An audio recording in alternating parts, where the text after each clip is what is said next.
ইসলাম বলছে হচ্ছে যখন আপনি কোনো ভালো কাজে নিয়ত করবেন, নিয়ত করার সাথে সাথেই আপনার সৃষ্টিকর্তা আল্লাহ তাআলা আপনাকে রিওয়ার্ডস দেওয়া শুরু করবে। ধরেন হচ্ছে আমাদের ওইদিকে একটা দরজা আছে, একটা জানালা আছে। আপনি নিয়ত করলেন হচ্ছে আমি এই দরজাটা রাখছি এবং এই জানালাটা রাখছি দিনে যেন আমি 5 বার আজান শুনতে পারি। তাহলে এটা তো এমনি আপনাকে রাখতে হইতো না, আপনার এই যে বাতাস আলো বাতাস আসার জন্য। কিন্তু আপনি নিয়ত করছেন না আমি এই দরজা এবং জানালা রাখছি যেন 5 বার দিনে আমি মসজিদ থেকে মধুর আজানের ধ্বনি শুনতে পাই। তো এই দরজা এবং জানালা যতদিন থাকবে, যতদিন মসজিদে আজান হবে, ততদিন আপনি সওয়াব পাতি থাকবে। সুবহানাল্লাহ।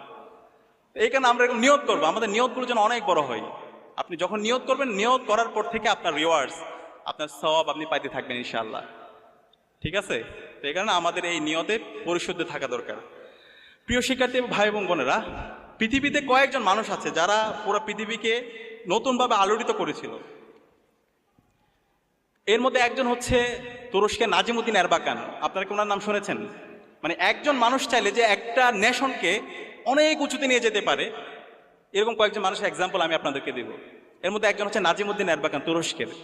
এই নাজিমুদ্দিন এরবাকান তিনি তুরস্কের মেকানিক্যাল ইঞ্জিনিয়ারিংয়ে একটা ইউনিভার্সিটিতে পড়াশোনা করেছে, মিডল ইস্ট টেকনোলজিক্যাল ইউনিভার্সিটিতে। এবং ওখানে পড়াশোনা করার পরে তিনি তার সায়েন্স টেকনোলজিতে তিনি এত বেশি এক্সপার্ট হয়েছিল, পরবর্তীতে তিনি এমন কিছু আবিষ্কার নিয়ে এসেছিল, এমন কিছু ইঞ্জিনের আবিষ্কার করেছিল 1950-55 সালের দিকে, যার মাধ্যমে পুরো পৃথিবী আলোড়িত হয়েছিল। পুরো পৃথিবী তুরস্কের এই ইনোভেশন দেখে তারা অবাক হয়ে গিয়েছিল। এবং তুরস্কের রাষ্ট্রে এই নাজিমুদ্দিন এরবাকানের উপর ভিত্তি করে পরবর্তীতে আজকের যে তুরস্ক, আজকের যে এরদোয়ানকে দেখতে পান, আজকে যে তুরস্কের যে সায়েন্স টেকনোলজিতে ডেভেলপ করা, আজকে যে তুরস্কের ইকোনমিতে ডেভেলপ করা এবং তুরস্কে মুসলিম বিশ্বগুলোতে নেতৃত্ব দেওয়া, এই সব কিছু নাজিমুদ্দিন এরবাকানের হাত ধরে তৈরি হয়েছে।